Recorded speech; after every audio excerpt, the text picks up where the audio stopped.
Something that I've always loved about hand embroidery is the simplicity of needle, cloth, and thread. Janome makes the process of machine embroidery just as simple. You can embroider on a variety of fabrics, from jersey knits to lightweight cottons to heavier and medium weight cottons, but all of them are going to require a stabilizer to keep the fabric smooth and in place while the machine is stitching. There are a wide variety of stabilizers available. Each of them is going to help you perform a different technique. Your local dealer will stock these stabilizers, and all of them are going to match whatever application you're using them for. You'll also need some embroidery threads, and just like with hand embroidery, there's a huge palette of hundreds of colors out there for you to choose from.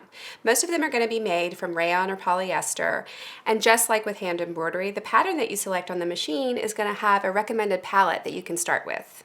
You may find that you want to change the colors of the design to match your fabrics. So you can tap on the color tabs and see how many there are to help you decide which ones you might want to change. If you have a lot of colors in your design, you may want to keep the assortment between warm and cool about the same as the original design to maintain balance. Once you've selected your embroidery design and picked out your thread colors, the next thing to do is hoop your fabric. I have my fabric piece cut here, and I've cut it keeping in mind my project. I'm making a simple pillow, so the whole piece of fabric here is larger than what my finished pillow will be. Depending on what you're making, the size of your fabric is going to change. Cut the interfacing in a size that's suitable for the embroidery design as well as the size hoop that you're using. So the first step would be to layer the interfacing underneath the fabric and layer both of those over the bottom portion of the hoop.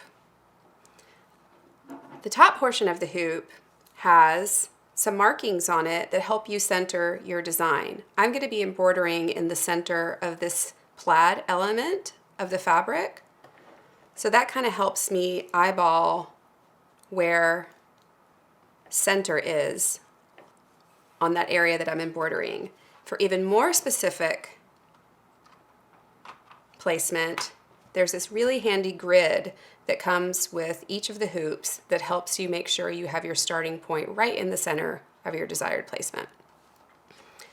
So the inner hoop on top snaps down inside the outer hoop. This screw here loosens up and tightens to allow you to place the top hoop down inside of it. And once you've done that, you can tighten it. If you see any ripples like this, you can gently tug on your fabric to make them go away. All you want is for your fabric to be smooth. It doesn't have to be especially taut. So now I'm going to tighten up this screw to keep everything in place, and then I'll be ready to snap the hoop into the machine. Something I love about Janome embroidery machines is that with just the touch of a button, I can switch from regular sewing mode to embroidery mode. And you can see this unit isn't too big, so it really doesn't increase the footprint of your machine. And in fact, I can leave it in place when I sew and continue with just a larger bed space. I've collected all these tips and put them into a downloadable PDF available at janome.com.